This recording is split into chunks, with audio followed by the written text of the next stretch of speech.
और अब खबरों में आगे बढ़ेंगे, बात करेंगे दतिया उपचुनाव में मिली हार के बाद भारतीय जनता पार्टी का एक्शन देखने को मिला है।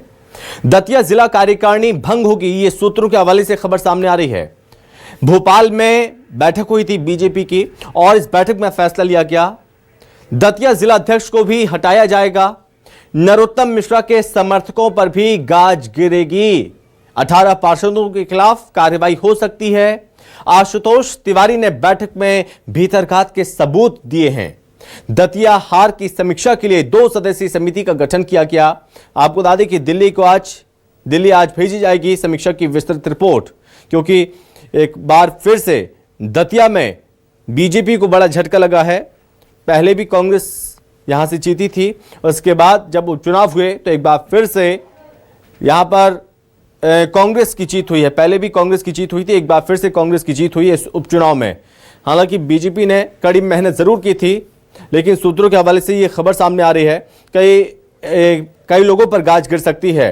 और इस पर ज्यादा जानकारी के साथ सहयोगी संजय पाटीदार हमारे साथ जुड़ रहे हैं। तो संजय, ये भीतरघात का असर माना जाए जो हार हुई है दतिया में, इसको लेकर समीक्षा की जा रही है, मंथन किया जा रहा है, कई चीजें निकलकर सामने आ रही हैं। बैठक में क्या डिसीजन लिए गए हैं और क्या आशुतोष तिवारी की ओर से सबूत जैसी बात कही जा रही थी कि उन्होंने सबूत सौंपे हैं, किस तरह के सबूत उन्होंने सौंपे हैं? देखिए, संभव निश्चित तौर पर जो लगातार अब बात निकलकर सामने आ रही है, क्योंकि दतिया चुनाव में हार जिस तरह से हुई है बीजेपी की, अब उसको लेकर भारतीय जनता पार्टी में मंथन का दौर शुरू हो गया है। इसको लेकर जो है 1.5 घंटे पहले सीएम हाउस में खुद मुख्यमंत्री डॉक्टर मोहन यादव की अध्यक्षता में एक बैठक हुई है और उन 6 मंत्रियों को भी वहां बुलाया गया था, जिन 6 मंत्रियों को 6 मंडलों की जवाबदारी दी गई थी। और निश्चित तौर पर खास बात यह है कि जिन 6 मंत्रियों को इसकी जिम्मेदारी दी गई थी, अब वो मंत्री जो है अपने अपने मंडल की वहां से विस्तृत रिपोर्ट मंगाएंगे, बूथ वाइज किस गांव में किस बूथ पर बीजेपी को कितना वोट मिला है, कहां बीजेपी मजबूत थी लेकिन वो कहां पिछड़ी है इस उपचुनाव में, इसको लेकर जो है एक विस्तृत रिपोर्ट वहां से मंगवाई जाएगी। और उस रिपोर्ट को जो है जो प्रदेश अध्यक्ष हेमंत खंडेलवाल उनको सौंपा जाएगा, जिसके बाद इसमें आगे के एक्शन होंगे। जिस तरह बहुत संभव है कि आज इसमें कार्रवाई भी हमें आगे से आने वाले समय में देखने को मिल सकती है। जिस तरह से दतिया जो कार्यकारिणी है, जिला कार्यकारिणी, उसको भंग किया जा सकता है। वहां के जो जिला अध्यक्ष हैं दतिया के, उनको जो है हटाया जा सकता है, क्योंकि निश्चित तौर पर उनके बूथ से भी कहीं न कहीं बीजेपी को ज्यादा खासा वोट नहीं मिला है। जिसके तौर पर जहां बीजेपी को ये लग रहा था कि यह हमारी पकड़ मजबूत है, जिन मंडलों में वहां से बीजेपी को वोट कम मिला है, शहरी क्षेत्र से कम मिला है, तो आखिर क्यों कम मिला है? क्या कोई भीतर घाती है जो जिसने कांग्रेस की तरफ जो है अपना दिखाया और कांग्रेस को जो है जीत दिलाने में मदद की? इसको लेकर सीएम हाउस में बड़ी बैठक हुई और जिसके तौर पर हम देख सकते जो प्रदेश प्रभारी महेंद्र सिंह और जो बीजेपी के प्रदेश अध्यक्ष हेमंत खंडेलवाल, उनके बीच में भी अब जो है बैठक हो सकती है। बड़े नेताओं के साथ बैठक हो सकती है, संगठन के पदाधिकारियों के साथ बैठक हो सकती है, क्योंकि ये हार कहीं ना कहीं अब बीजेपी इसको हल्के में लेने वाली नहीं है, क्योंकि और संगठन स्तर पर, सत्ता स्तर पर इसकी जो है समीक्षा होने लग गई है। अब सूत्र ये बता रहे हैं कि जल्द ही वहां के जिला अध्यक्ष और कार्यकारिणी को जो है भंग किया जा सकता है, क्योंकि भीतर घाती के द्वारा जो ये हार मिली, जैसा बीजेपी का ये लगातार कांग्रेस आरोप है कि भीतर घाती की वजह से हार मिली, उसको लेकर अब तमाम चीजें चल रही है। संगठन अपने स्तर पर समीक्षा करेगा, विस्तृत रिपोर्ट। अब इसमें देखिए निश्चित तौर पर 2 लोगों की समिति बनाई गई है। इसमें जो प्रदेश महामंत्री है गौरव रणदीवे और वरिष्ठ नेता है अंबाराम कराड़ा, ये लोग भी वहां जाएंगे और पदाधिकारियों से और नेताओं से बात करेंगे कि आखिर कहां दिक्कत हुई, कहां कमी रही कि दतिया उपचुनाव में हमको हार मिली है। और फिर जो प्रतिवेदन बनेगा, उस प्रतिवेदन को जो है प्रदेश अध्यक्ष हेमंत खंडेलवाल को दिया जाएगा। तो निश्चित तौर पर एक बड़ी प्रोसेस इसमें शुरू हो गई है कि किस तरह से इसमें उन लोगों को चुना जाएगा कि किनकी वजह से जो है बीजेपी को दतिया उपचुनाव में हार मिली। क्योंकि जिस तरह से हम देखिए पूरे संगठन की तरफ से और जो मध्य प्रदेश सरकार में मंत्री हैं, 6 मंत्रियों की तैनाती वहां की गई थी, संगठन के पदाधिकारी वहां पर डेरा डाले हुए बैठे थे, जिसके बाद भी ये हार कैसे हो गई? 6000 से ज्यादा। आप हमारे साथ बने रहिए, एक बार फिर मैं आपके पास लौटूंगा और बैठक में और कुछ भी बहुत सारे निर्णय जरूर लिए गए होंगे। और इस बीच दतिया से हमारे सहयोगी रवि रैखवार भी जुड़ रहे हैं हमारे साथ। तो रवि, जैसा कि आशुतोष तिवारी की ओर से कहा जा रहा था, जब मतगणना हो रही थी, राम और रावण की बात कही जा रही थी, आखिर रावण इसकी तुलना किससे की जा रही थी? कौन है वो लोग भीतरघात जिन्होंने की है और इस चुनाव को हरवाने में पूरा योगदान रहा है? वो कौन लोग है, क्या पता चल पाया? बिल्कुल संभव। आपको है बता दूं कि दतिया में मतगणना के दौरान जो भाजपा प्रत्याशी से आशीष तिवारी जी, उन्होंने साफ साफ कहा था कि जो भी भीतर घाती है उसकी पुख्ता से जांच की जाएगी। लगातार राम रावण की जो बात चल रही थी कहीं ना कहीं जो भीतर का भाजपा की तरफ से हुआ है। दतिया में उपचुनाव को लेकर जैसे समीकरण बनते नजर आ रहे थे, लेकिन अचानक जो समीकरण बिगड़ते नजर आते उन्हें कहीं कहीं भीतर घात इतना ज्यादा हुआ कि उनके बाद स्पष्ट रूप से सबूत भी इस बात का जो शायद समीक्षा बैठक में उन्होंने प्रस्तुत भी की है, जिस तरह से और लगातार इसकी वो समीक्षा की बैठक में जांच भी की जा रही है। भाजपा के वरिष्ठ नेता भी वहाँ जांच कर रहा है। हमारे साथ तो यहाँ से लोग खड़े हुए हैं, अपन से भी चर्चा कर लेते हैं। भीतर घात बात सामने है, ये कहीं नहीं भाजपा अंदर का लगा गया भीतर घात तो वही है, लेकिन जनता जनार्दन का जो मन है होता वही है।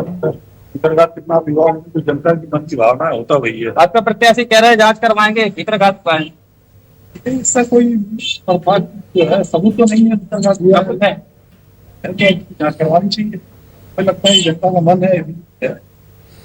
सबको सही बात है। भीतर घात की बात ही बहुत सामने आई है। कैसा लगता है भीतर घात हुआ है? भाजपा में हुआ है ना भीतर घात।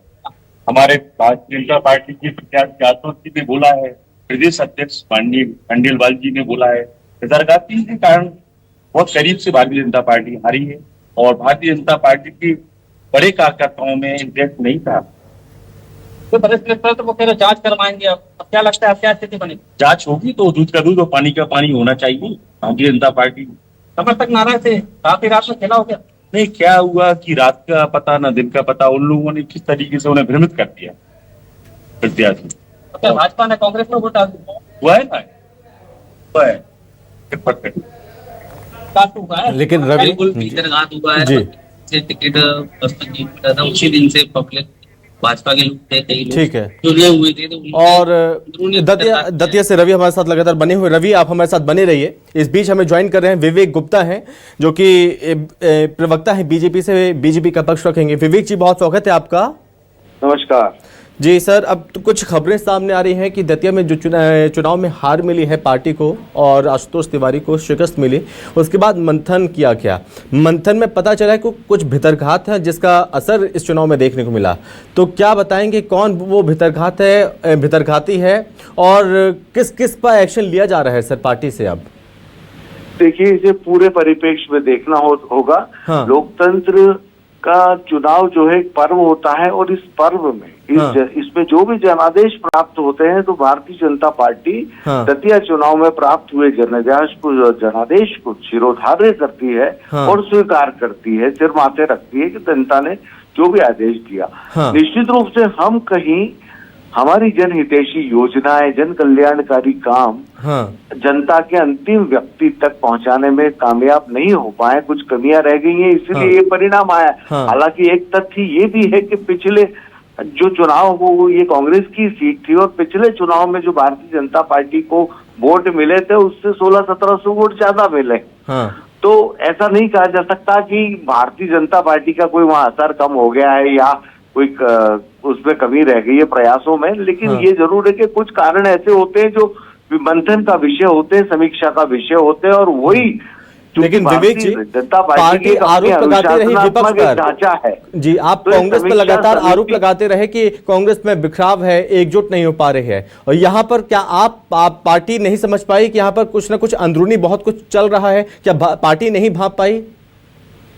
जी नहीं, ऐसा नहीं है। ये कांग्रेस में जो बहुत कुछ चल रहा था उसका तो प्रमाण ये है कि राजेंद्र भारती, उनके ही नेता के खिलाफ उन्होंने एक अनुशासनात्मक कार्रवाई की है और वैसी ही कुछ जो कमजोर कड़ियां रह गई, जिन कारणों से ये सब परिणाम अपेक्षित नहीं आए, इसलिए भारतीय जनता पार्टी ने एक समीक्षा, चुनाव को लेकर एक समीक्षा समिति का गठन कर दिया है। प्रदेश महामंत्री गौरव रणदीवे और अंबाराम जी कराड़ा उसके सदस्य हैं। वो समीक्षा समिति जो है पूरी एक मंथन करके रिपोर्ट तैयार करेगी और उस आधार पर जो भी जरूरी आवश्यक कदम उठाने होंगे उठाए जाएंगे।